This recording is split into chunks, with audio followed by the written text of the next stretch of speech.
Hello everyone, स्वागत है आप लोग का हमारे यूट्यूब चैनल एस्ट्रोनॉमी क्लास में। आज के इस वीडियो में हम बिहार पैरामेडिकल एग्जाम 2024 के लिए बायोलॉजी के जीव विज्ञान के जो कुछ न्यू पॉइंट्स को लेकर आए हुए हैं, जो कि आपके एग्जाम के जो है लिए बहुत इंपॉर्टेंट है और इस टाइप के क्वेश्चन जो आपके एग्जाम में पूछे भी जाते हैं।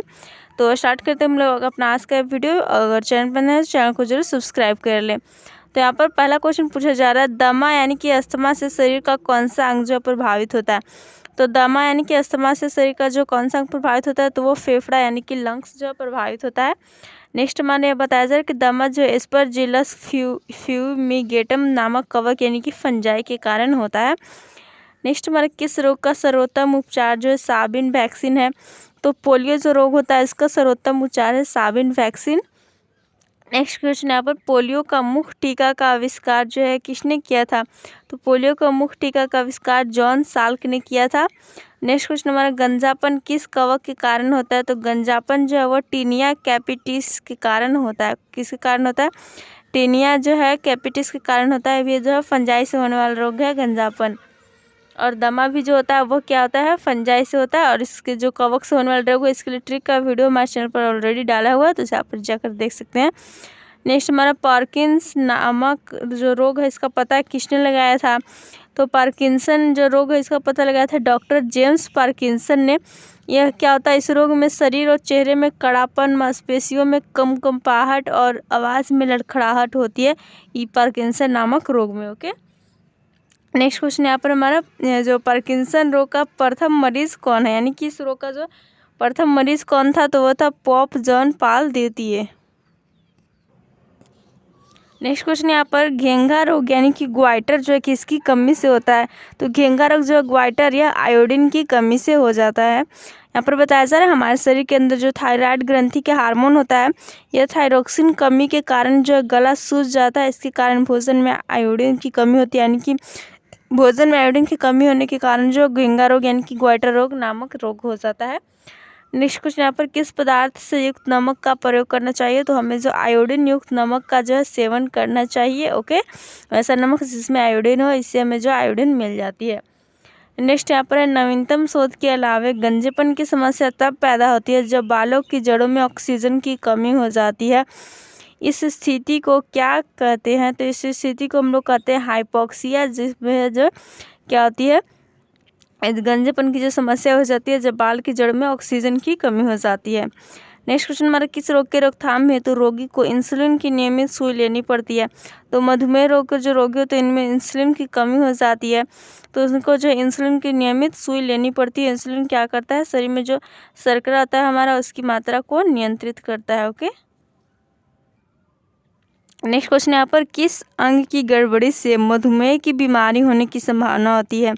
तो जो अग्नाशय होता है हमारा अंग पेंक्रियाज, जिसमें जो गड़बड़ी होने से मधुमेह की बीमारी होने की संभावना हो जाती है।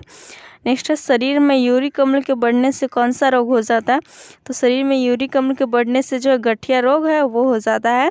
नेक्स्ट क्वेश्चन यहाँ पर किस रोग की रोकथाम के लिए BCG का टीका लेना चाहिए। तो टीबी यानी कि जो यक्ष्मा होता है, टीबी इस रोग की रोकथाम के लिए BCG का टीका लेनी चाहिए। नेक्स्ट क्वेश्चन यहाँ पर हमारा ऊतकों की असामान्य वृद्धि को क्या कहते हैं, यानी कि जब ऊतकों की जो है सामान्य वृद्धि नहीं होकर असामान्य रूप से वृद्धि होने लगती है टिश्यूज का, तो उन्हें हम क्या कहते हैं। तो उन्हें हम लोग कहते हैं, इसे जो कैंसर हो जाना कहते हैं। और विकिरण से यानी कि रेडिएशन से कौन सा कैंसर होता है। तो जो है तीव्र विकिरण होता है हमारा रेडिएशन, उससे जो हमारा त्वचा कैंसर हो जाता है। शरीर में जो है त्वचा कैंसर हो जाता है, जो हानिकारक किरणें होती हैं उनसे। नेक्स्ट यहाँ पर रेडियोधर्मी पदार्थ यानी कि रेडियम और प्लूटोनियम से कौन सा रोग हो जाता है।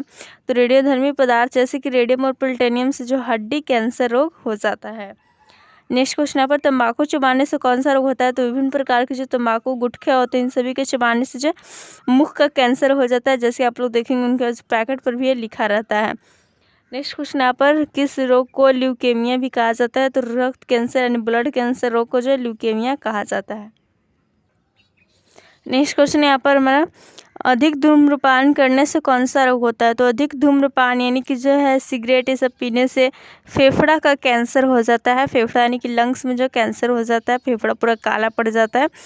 नेक्स्ट हमारा सिस्प्लाटिन रोग सिस्प्लाटिन किस रोग की दवा है। तो ये जो कैंसर रोग की दवा है सिस्प्लाटिन। ओके, नेक्स्ट क्वेश्चन यहाँ पर रक्त में अत्यधिक बिलिरुबिन की मात्रा जो त्वचा और आँखों में पीलापन तथा पीला मूत्र आने का कारण होता है, ये किस रोग में होता है? तो यह जो है पीलिया रोग में हो जाता है। ये सारे लक्षण देखने को मिलते हैं।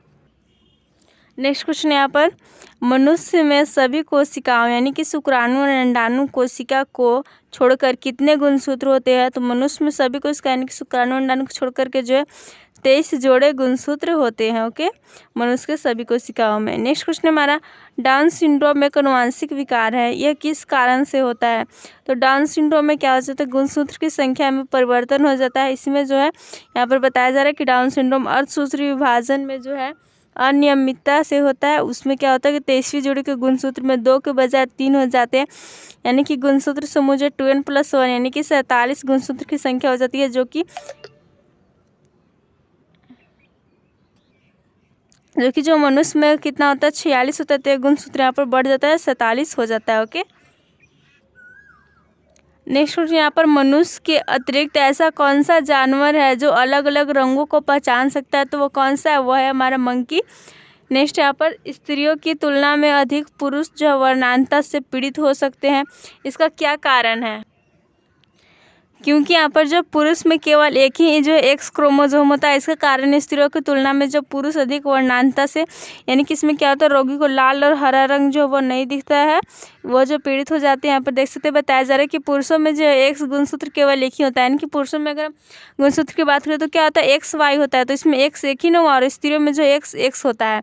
तो इसलिए जो है जब तक दोनों एक्स गुणसूत्र रोगाग्रस्त नहीं हो जाते तब तक स्त्रियाँ केवल जो है वाहक ही होती है, जबकि पुरुष माता या पिता किसी का भी जो रोगग्रस्त एक गुणसूत्र से प्रभावित होकर वर्णांत हो जाता है। नेक्स्ट क्वेश्चन यहाँ पर वर्णांतता में मनुष्य किन रोगों को नहीं रंगों को नहीं पहचान पाता है? तो अभी हमने देखा कि वर्णांतता जो रोग हो जाता है कलर ब्लाइंडनेस, इसमें जो मनुष्य लाल और हरा रंग को पहचान नहीं कर पाता है। यहाँ पर बताया जा रहा है कि वर्णांतता को जो है डाल्टोनिज्म भी कहते हैं, और यह आनुवंशिक रोग है एक जो कि वंशागति के द्वारा एक पीढ़ी से दूसरी पीढ़ी में जाता है, यह जो वर्णांतता रोग है। ओके, नेक्स्ट क्वेश्चन यहाँ पर कार्बोहाइड्रेट में कार्बन, हाइड्रोजन तथा ऑक्सीजन का निश्चित अनुपात जो है वो क्या हो जाता है? तो वो हो जाता है 1:2:1। कार्बन का 1:1 होता है, हाइड्रोजन का 2 और ऑक्सीजन का 1 हो जाता है। नेक्स्ट क्वेश्चन यहाँ पर शरीर के लिए ऊर्जा का मुख्य स्रोत क्या है? तो शरीर के लिए ऊर्जा का मुख्य स्रोत जो है वो कार्बोहाइड्रेट है, एनर्जी का मुख्य स्रोत। यहाँ पर बताया जा रहा है कि चावल, गेहूं, बाजरा, मक्का, शक्कर, सूखे फल, दूध, अंजीर, चुकंदर, आलू, शहद, शकरकंद, गन्ना आदि जो कार्बोहाइड्रेट के प्रमुख स्रोत है। नेक्स्ट क्वेश्चन यहाँ पर मोनोसेक्राइड का आधार सूत्र क्या हो जाता है? तो मोनोसेक्राइड का सूत्र हो जाता है CH2O, हॉल में यहाँ पर N, और डाइसेक्राइड का आधार सूत्र क्या हो जाता है? तो C12H22O11 डाइसेक्राइड का सूत्र हो जाता है। और पॉलीसेक्राइड का आधार सूत्र क्या होता है? तो वो हो जाता है C6H11O5 यानी C6H11O5, और हॉल में यहाँ पर N दिया हुआ है, N के मान के अनुसार अंदर का मान बदलेगा। नेक्स्ट यहाँ पूछा जा रहा है ग्लूकोज जो है क्या है? तो यह मोनोसेक्राइड्स कार्बोहाइड्रेट है, और जो कि C6H12 वो 6 हो जाता है। यहाँ पर जो अगर हम मान क्या रख देंगे C6H रख देंगे, यहाँ पर जो N की जगह 6 रखेंगे तो हमारा आ जाएगा यहाँ पर जो ग्लूकोज बन जाएगा। तो ग्लूकोज क्या है? तो वो मोनोसेक्राइड कार्बोहाइड्रेट है। और माल्टोज क्या है? तो यह एक डाइसेक्राइड कार्बोहाइड्रेट है। यहाँ पर बताया जा रहा है कि सुक्रोज यानी कि जिसे हम लोग केन शुगर भी कहते हैं, और लैक्टोज जिसे हम लोग जो मिल्क शुगर भी कहते हैं, यह जो है डाइसेक्राइड्स होते हैं। नेक्स्ट यहाँ पर बताया सेलुलोज क्या है? तो सेलुलोज एक पॉलीसेक्राइड कार्बोहाइड्रेट है। इसके अलावा काइटिन, ग्लाइकोजन और स्टार्च भी जो वो पॉलीसेक्राइड कार्बोहाइड्रेट के एग्जाम्पल होते हैं। नेक्स्ट क्वेश्चन यहाँ पर थके हुए खिलाड़ियों को क्या लेने की सलाह दी जाती है? तो थके हुए खिलाड़ियों को जो एनर्जी के लिए कार्बोहाइड्रेट लेने की सलाह दी जाती है। नेक्स्ट यहाँ पर कौन सी शर्करा तत्काल ऊर्जा प्रदान करती है? तो जो ग्लूकोज होती है, ग्लूकोज यह जो है तत्काल ऊर्जा प्रदान करता है, एक प्रकार का शर्करा है। नेक्स्ट हमारा दंत क्षय का मुख्य कारण क्या है? यानी कि दांत जो खराब होने लगता है, इसका मुख्य कारण क्या है? तो मुख के भीतर होने वाले जीवाणु तथा कार्बोहाइड्रेट के खाद्य कणों के मध्य अंतर व्यवहार, यानी कि जो है कार्बोहाइड्रेट के खाद्य कण अगर जो दांत में फंस रह जाते हैं, इस कारण जो जीवाणु इन सभी के बीच जो है अंतर व्यवहार के कारण दंत क्षय उत्पन्न हो जाता है। नेक्स्ट हमारा क्वेश्चन है अधिकांश प्राणियों के जीवित पदार्थ का लगभग 80% क्या है? तो अधिकांश प्राणियों के जीवित पदार्थ का लगभग 80% जो कार्बोहाइड्रेट है। नेक्स्ट क्वेश्चन में कौन सा पदार्थ मानव शरीर में ईंधन का कार्य करता है? जो कार्बोहाइड्रेट होता है वो मानव शरीर में ईंधन का कार्य करता है। मानव शरीर में जो है एनर्जी प्रदान करता है। यहाँ पर बताया जा रहा है आलू, चावल, गेहूँ, मकई, चीनी, ये सारे जो चुकंदर, रोटी, दूध, इन सभी जो कार्बोहाइड्रेट के मुख्य स्रोत है। नेक्स्ट क्वेश्चन हमारा, शहद में मुख्यतः कौन सा पोषक तत्व होता है? तो शहद में मुख्यतः यहाँ पर जो कार्बोहाइड्रेट पाया जाता है। और कौन सा पोषक तत्व सर्वाधिक ऊर्जा प्रदान करता है? तो यह कार्बोहाइड्रेट प्रदान करता है, हमने देख लिया। और लंबे समय तक कठोर शारीरिक कार्य के पश्चात मांसपेशियों में थकान अनुभव होता है, किसके कारण? तो लंबे समय तक कठोर शारीरिक कार्य के पश्चात मांसपेशियों में जो थकान होता है लैक्टिक अम्ल के जमाव के कारण। जैसे खिलाड़ियों में जो है लैक्टिक अम्ल के जमाव के कारण पैर उनका जो दर्द हो करता है। नेक्स्ट यहाँ पर घी में कौन सा पोषक पदार्थ प्रचुर में पाया जाता है? तो घी में जो प्रचुर मात्रा में वसा यानी कि फैट पाया जाता है।